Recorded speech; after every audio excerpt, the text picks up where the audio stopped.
So my initial plan was to talk about the 7 loves of my life, aka fictional characters I would leave, die, and totally sell all my kidneys, my liver, my spleen for. However, when I was coming up with the list, I could not limit it to 7. It was a constant 8. I tried dropping, I tried replacing, but these 8 characters were pretty consistent. And for a while, I was really discouraged until I remembered that this entire video is inspired by the 7 husbands of Evelyn Hugo.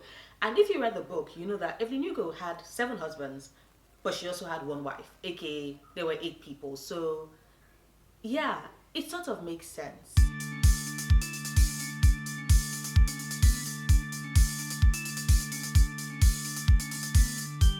And I will kick things off with the number 1 love of my life, and nobody's surprised because she did inspire this video, and that is Evelyn Hugo herself. I loved her tenacity, I loved her drive, I loved her willingness to push through whatever it was that society and the men in her life might have put her way. Sure, she was manipulative, sure, she made some morally great decisions, but you have to understand the times in which she was born. You have to understand the hunger she had within herself to be better than the circumstances that she was born into.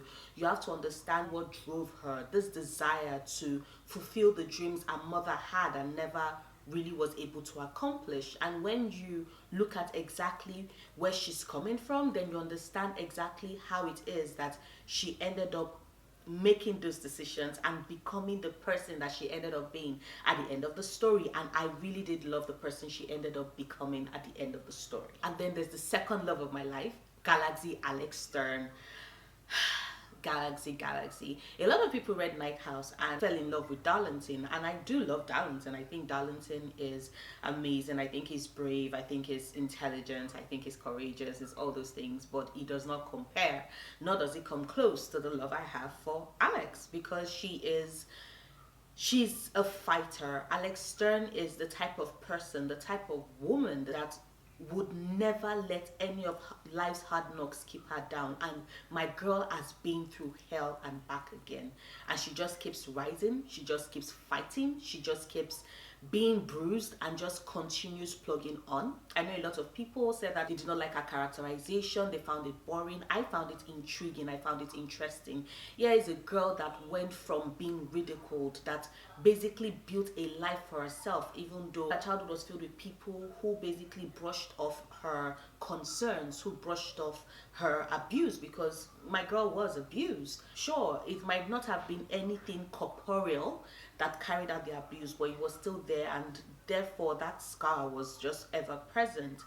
And when you see her become the woman she is at the end of Night House, when you see her willing to go to hell, like literally hell, then you know just the ferocity of her spirit, the courage, the deep wells of courage within her, and the realization that she's not her past, she's not our abuse, she's not the violence committed against her, and if anything, these abilities that had always terrified her are abilities that would save her, that would save her friends. And so she would put in that effort to actually save her friends. Like, find me a girl with that level of spirit. Galaxy Alex Stern is in a class of her own, and she is definitely one of my loves. I don't think she gets the applause, the devotion, the worship that she deserves, and she's getting all of that from me because, I repeat, it's Galaxy Alex Stern. And then there's number 3 on my list, Manon Blackbeak. Oh my god. If anybody thought that I was not going to mention a character from Throne of Glass, they are just delusional, especially if that character is Manon. She is, the very first time she shows up on page and she tells those hunters, wrong kind of witch, and then rips in and pulls out a man's intestine, all bloody fingered, with the blood dripping down her hands and her long iron nails and those golden eyes. I fell in love. Like, our introduction was just like, here is my soul, I offer it to you, Manon, just take it. Step on my throat, step on my liver, step on my intestine, step on my entire destiny, step on anything that is remotely mine, because you deserve the world and I want to give it to you. That was legitimately my relationship. That was my relationship with Manon. I loved her that much. I love her that much. I think that her character development in the books was just stunning. She went from somebody who people would consider a monster to the person that is fighting the monsters. And I love the fact that even when she became nicer, even when she had friends, she did not lose the edge. She did not lose that bit of danger, that bit of darkness that makes her Manon. And I adore it. I love her. I love her vulnerability. I love her strength. I love her ruthlessness. I love how bloodthirsty she is. And once again, like I said, Manon can step on my throat and I would tell her thank you and ask her if there's any other part of my body that she wants to step on or sit on.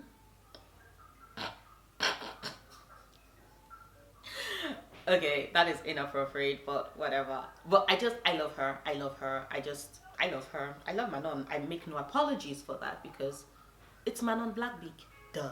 And then there's the fourth love of my life, Mia Cover. To wax lyrical about my murdering bisexual daughter, although technically the fact that she's the love of my life means that I cannot think of her as a daughter because that would be incestuous. So my bisexual girlfriend.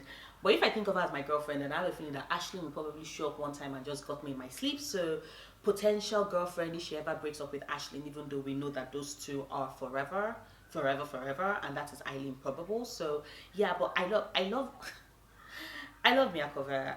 I have a thing for women who are rightfully angry.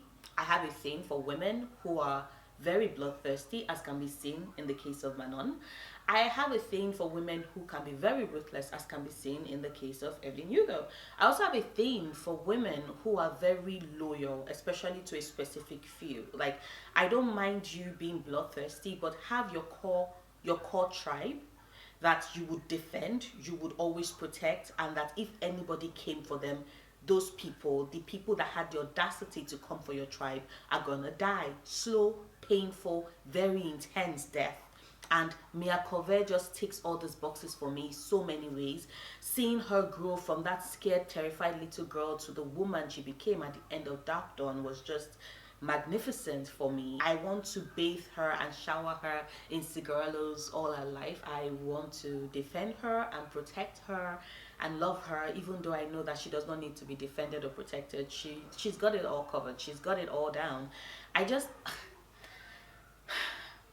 Mia Cover is a force, a dynamite. She can change the landscape, and she does change the landscape. The boldness, the ferocity, the strength, the courage, the ego, the balls it takes to challenge the gods.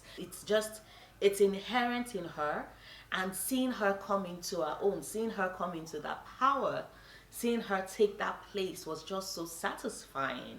And I love that character. I love how she thinks. I love how she plots, how she plans. I love every single bit of her. I love how she loves. I love how she kills. Mia killing. What a beauty. What a beautiful thing to read. Whether she's killing monsters or she's killing the people responsible for the downfall of her family, or she's killing the people that she thought were her tribe, who turned out to have, been manipulating her. Either case, satisfying. So immensely satisfying. And then there is Jude Duarte. If you know my relationship with the Crow Prince, I'm certain you're not surprised that Jude made this list. I mean, based on the qualities I've expressed that I love in, my women, my fictional women, I'm certain that nobody's surprised at Jude making this list. Is she intelligent? Yes. Does she scheme? Yes. Can she be ruthless? Yes. Is she a killer? Yes. Can she be manipulative? Yes. Can she play the long game? Yes. Can she exact her vengeance in the most brutal of ways? Hell yeah. So if anybody knows the traits that I mentioned, which you all know are traits I love in female characters, and I'm certain nobody's surprised at Jude making this list. Like, Jude Duarte fits all of this and so much more, and also has that vulnerability at the same time. There's just something about a girl who was taken into a land of people, of beings that are terrifying in their cruelty and their capriciousness, and she ends up becoming even worse than they are. So much worse than they are. That was just delicious to read. Ju just makes me happy at the growth a character went through. In all three books, she's more than deserving of the title of Queen of Fairy, and I want to lavish her and worship her and call her divine, because she's divine in so many ways. And anybody that is surprised at her making this list, it just brings me back to the fact that, do you know me? Do you know what I like in women? Because I like a lot in women. A lot. A lot, a lot. And then there's Aileen Ashriver Galanthenius. Yes, I mentioned two women from the Throne of Glass series. I know a lot of people don't like Aileen, and I think that sometimes what that is rooted in is the fact that there are qualities that we see in men that people like, and then when women exhibit the same traits, people end up not liking said women. We know what is rooted in, but I'm not even going to go there. But yeah, I love Aileen. I love the fact that she makes no apologies. Would I wish that she spent more time killing people, like us being shown her killing people? Yeah, sure, because she is a renowned assassin, and I definitely wanted to see more of that. But I love Eileen. I love the fact that she, one, is very cocky. Goddamn, Aileen is so cocky. I love the fact that she's cocky. I love the fact that she knows what she wants. I love the fact that she's unwilling to back down from what she wants. I love the fact that she would go after whatever it is that she wants with everything deep within her. I love the fact that she's somebody who can be covered in blood in one moment and still want to be dressed in the prettiest of silks in the other. I love her love for reading, her love for chocolate, her love for daggers, and her love for skewering people, especially people who betray her. And even if it's going to take 5 books, she's going to carefully, meticulously plan out the destruction of said people, and would not only ruin their business but their livelihood, their good name, before finally helping them get their throats slit. Like that is just, my girl is just the master at planning revenge. I love her. I love her. I also love the fact that a trajectory in the story was about, one, her seeing other women as competition, as possibly enemies, and then she has this full-on arc where she's surrounded by strong women. She has these bonds of friendship with other women, and she's able to help. And even there's a realization she has in the books when she actually admits that if she had not seen this person as competition, she probably would have been able to help. She probably would have been able to do some things better. So I love me a woman who is that self-aware, and I love me a woman who would push back against a society that would want to make her think of other women as being a competition, as being an enemy. And she's like, nope, we're going to be friends. We're going to be friends who have a mutual love for killing people and ripping out intestines. We're going to be friends who have a mutual love for clothes and books and chocolate. We're going to be friends who have a mutual love for certain people who have always been caged free. And I love her. I think she does not get as much love as she deserves. I think that a lot of people have found it really cool to hate on a character, and I just wouldn't be that person, because I love Aileen. She's amazing. I love her. And then there's yet another love of my life, Dean Award De Laurentiis. I know you probably were like, oh my god, Noria, oh my god, finally a man. Yeah. I'm bi. What else did you expect? But anyway, the first time I met Dean in El Kennedy's Off Campus series, I knew there was something intriguing / interesting about his character. And then I read the book and I was just like, yes, anybody that is that sexual, and also that is aware of the fact that society likes to use words like whore or slut to cage, to shame, to suppress, our desires in a way, in order to control us. Anybody that has that realization and that speaks to how wrong that is just automatically is the love of my life. And nobody does it as well as Dean. Dean Award De Laurentiis lives life to the fullest. He lives life with a smile on his face. He's aware of the fact that he's very, very privileged, but there's just this zest, this yearning to want what you want, to go after what you want, to party and have a blast and not have anybody make you feel guilty about what you like. There's just something really satisfying about seeing that, about witnessing that in a character. And Dean just he more than delivers on that for me. I love him. He's my favorite character in the series. Is definitely love of my life. I just thinking about him every single time he says that I feel guilty about loving something, about enjoying something, about losing myself in something. I just hear Dean's voice in my head and I'm a-okay. I know it might be weird, but that's just me. That's how much I love him. That's how much I love his mind. That's how much I love the way in which he lives his life. And that is the reason why he definitely makes this list. And the final love of my life, which should come as no surprise to anybody, really, has to be the High Lord of the Night Court, Rhysand. Like, the many ways in which I love Rhysand. Rhysand is the most beautiful High Lord. Rhysand is the most powerful High Lord. Rhysand is the most sexy High Lord. Rhysand is the most perfect High Lord. Rhysand checks so many boxes for me.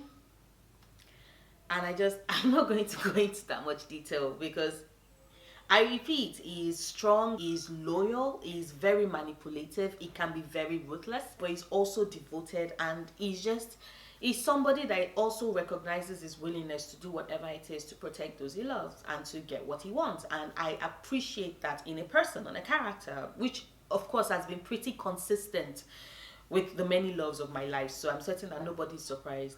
But also, he's hot. So hot.